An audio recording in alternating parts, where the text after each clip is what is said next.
सियासी मौरूसियत को हम सब बुरा भला कहते हैं, लेकिन यहाँ पर नवाज शरीफ साहब के केस में भट्टी साहब, पीपल्स पार्टी के केस में वो फ़ायदेमंद साबित हुई, और इमरान खान के केस में वो इमरान खान के खिलाफ जाती नजर आ रही है कि अगर वो अभी माइनस होंगे तो उनका कोई नाम लेवा सियासी तौर पे नज़र नहीं आ रहा। जिस तरह की दूसरी पार्टी थी, खानदान के अंदर से लोग थे, बाप बेटा बेटियाँ बेटी बेटे, ये वो योर टेक ऑन इट। सवाल कैसा किया $1 मिलियन का? कमाल, मैं कह रहा हूँ कमाल, कमाल। अच्छा, मैं एक दो तीन जुमले। पहली बात तो ये है कि अगर नवाज शरीफ साहब को सदर उन्होंने बनना है तो फिर तो जरदारी साहब और मौलाना साहब से भी लड़ना पड़ेगा, क्योंकि ये वो दोनों भी सदर बनना चाहते हैं इस वक्त। इस अगर जरदारी साहब प्राइम मिनिस्टर बन जाए, मजहर साहब कह रहे हैं, फिर तो बड़ी उसमें मसला गया। मजहर साहब की राय, बड़ा फजल रहमान साहब को चेयरमैन सेनेट बना देंगे। मजहर साहब की राय का एहतराम, उन सीनियर हैं, लेकिन मुझे लगता है, मुझे ऐसा फील होता है कि बिलावल के वो सेरे सजाना चाहते हैं, बिलावल को वज़ीर आज़म बनाना चाहते हैं। अच्छा, दूसरी बार के नवाज शरीफ, बिलावल की शायद एज की वजह से अगर वो कह रहे हंग पार्लियामेंट होगी, वो कह रहे इसी जरदारी साहब बन जाएंगे शायद, इस चल खैर आप बात करेंगे। अच्छा, और यानी 20-25 सीटें उनको चाहिए पंजाब में। अच्छा, और दूसरी बात यह है कि नवाज शरीफ साहब दूसरी या तीसरी मरतबा, या अब उनमें फायर नहीं, उनमें बड़ा फायर है अल्हम्दुलिल्लाह। इतने सडन डेथ का खतरा, 12 बीमारियां, 17 दवाइयां, 3 उसके बावजूद कायम दायम है, 3 हार्ट सर्जरी, यूरोप, अमेरिका, सऊदी अरब सैरें करके हुकूमत गिरा के बैठे हैं। और वो पिछली दूसरी और तीसरी मरतबा उन्होंने अपनी हुकूमत इसहाक डार को ठेके पे दी हुई थी, तो अब भी वो दे देंगे। अच्छा, अब एक इलेक्शन की, अब पता है जो एक्ट पार्लियामेंट का वो पास हुआ, इलेक्शन कमीशन फैसला करेगा, उसमें इलेक्शन कमीशन तारीख का भी फैसला करेगा और तारीख आगे भी बढ़ा पाएगा, नंबर 1। अच्छा, अब आ जाए इस पे। इसमें कोई शक नहीं है कि जब भुट्टो साहब पे मुश्किल वक्त आया, बेनज़ीर भुट्टो खड़ी हुई। जब नवाज शरीफ साहब का मुश्किल वक्त खड़ा आया तो मरियम नवाज साहिबा भी हुई। और मैं इस मरूसी सियासत, इस लानत को लानत समझता हूँ, लेकिन जो का कोई अपना ऐसा नहीं है जो खड़ा हो, पार्टी में कोई उनका मुखलिस नहीं है, 2-4 के अलावा सारे लेगेसी भी कोई नहीं ना, पाकिस्तान में लेगेसी खानदान से निकलती है ना। लेकिन पता है उनकी एक लेगेसी है, उनकी लेगेसी है हाउस ऑफ शरीफ, उनकी लेगेसी है भुट्टोस, उनकी लेगेसी है मौलाना। बात लेगेसी मुराद है कि जब बंदा सियासी तौर पे इस दुनिया से, सुनिए वो जब क्या छोड़ के जब ये इक्तदार में होंगे तो एक इधर वैक्यूम खड़ा रहेगा। अच्छा। वो हो कामरान शायद हो, इरशाद भट्टी हो, कोई ए हो, कोई बी हो, वो जगह लेगा। ये इंश्योरेंस पॉलिसी वो तो वो लेगा ना। फिर ये तो फाइनल, अगर ये अभी, मेरा सवाल ये है, अगर ये अभी माइनस होते हैं तो फिर पक्के गए ना। हाँ, अब मेरे इस इलेक्शन में तो गए, कल का मुझे नहीं पता, मैं उसके नहीं, इस इलेक्शन में गए तो फिर तो बहुत ही मखदूश हो जाएंगे उनके, यानी एज वाइज बाकी सारे वाइज। यस मदर साहब, यही सवाल रिपीट किए बगैर आपके सामने कि इनकी तो पॉलिटिकल लेगेसी उस तरह नहीं है, तो ये अगर माइनस होते हैं इमरान खान साहब, फिर ये तो हमेशा के लिए माइनस है ना। देखिए, डिपेंड करता है, पाकिस्तान में पॉलिटिक्स यूं तब्दील होती है।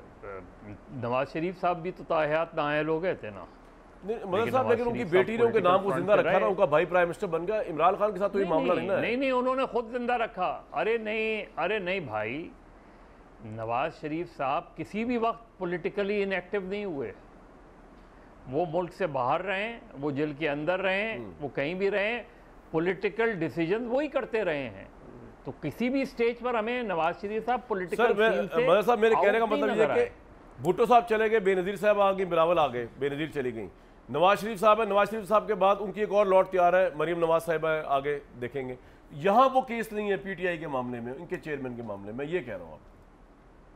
नहीं, वो देखिए कामरान, डिपेंड करता है। फ़र्ज़ करें आज से 2 साल बाद इस इलेक्शन में, इस पूरे 4-6 महीने में हम देखते हैं कि वो बिल्कुल वो पॉलिटिकली माइनस हो जाएं, वो नाअहल हो जाएं, लेकिन 1-1.5 साल बाद, 2 साल बाद जिस गवर्नमेंट जो भी गवर्नमेंट बने, उसके कहीं इख्तलाफात हो जाएं, वो गवर्नमेंट क्राइसिस में आ जाए, तो he can always come back. यहाँ तो सिचुएशन यूँ तब्दील होती है, नाअहली भी ख़त्म हो जाती है, कन्विक्शन भी ख़त्म हो जाती है। आपको लगता है सर, जितना उन्होंने फौज को तंग कर दिया है, उसके बाद कोई भी आर्मी चीफ, फिलहाल तो ये आर्मी चीफ है और इनका टेनोर चलेगा अभी, और इनके बाद भी जब कोई नेक्स्ट आर्मी चीफ आएगा, वो इस चीज़ को फॉरगो करने को तैयार होंगे, यार ठीक है यार कोई बात नहीं। क्योंकि हमने देखा कि पीपल्स पार्टी को दिहाइयों तक माफ नहीं किया गया। प्राइम मिनिस्टर भी बन गई बेनज़ीर साहिबा, वो नेशनल सिक्योरिटी रिस्क ही थी। हुकूमतें उनकी इमेच्योरली ख़त्म की गई, मजबूरन दी भी गई अगर तो। कामरान, वो डिपेंड करता है कि जो गवर्नमेंट होगी उसकी सिविल मिलिट्री रिलेशनशिप कैसी होगी, किस स्टेज पर। यहाँ तो यही होता है ना, यहाँ पाकिस्तान की सियासी तारीख पूरी उठा के देख लें, यहाँ आप इन्होंने क्या नहीं किया। मियाँ साहब ने, परवेज़ मुशर्रफ, उससे जनरल जहांगीर करामत, लेकिन फिर ही इज़ देयर। तो खान साहब ने भी जो कुछ किया, बहुत ज़्यादा एक्सट्रीम सिचुएशंस हैं, बहुत डिफ़िकल्ट उनके लिए पीरियड है। वो शायद उनको या उनकी पार्टी के लिए अब इस वक्त कबूलियत बिल्कुल भी नहीं है।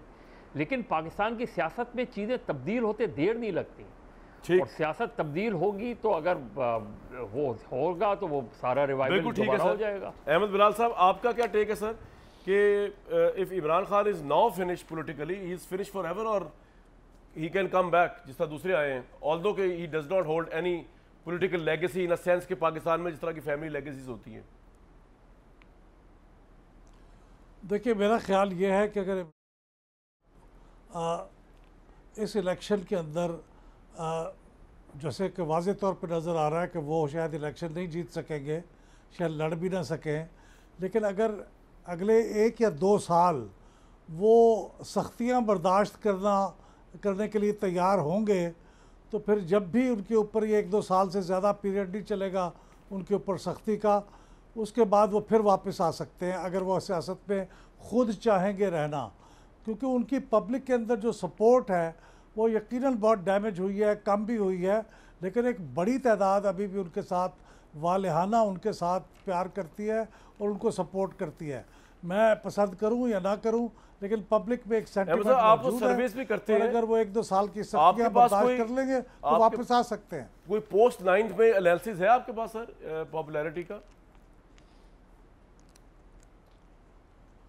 पोस्ट 9 में तो कोई पब्लिक ओपिनियन पोल पब्लिक होने नहीं दिया गया जी, सही वाला कोई ऐसा पोल नहीं है, लेकिन चंद ऐसे पोल हैं जो पब्लिक नहीं हुए, उसके अंदर अभी भी एक स्ट्रॉन्ग शोइंग थी, अराउंड 50%, दूसरी पार्टियों से ये तो कम हुई है, फिर 70 से 50 भी आई है 9th में जी, 70% से 50 हुई है, 70% से कम हुई है, लेकिन दूसरी पार्टियों से अभी भी ज्यादा। राइट, भट्टी साहब अभी नहीं मुझे पता, अब से जी जाइन में कि कुछ अरसे के बाद का पोल है। बिल्कुल ठीक।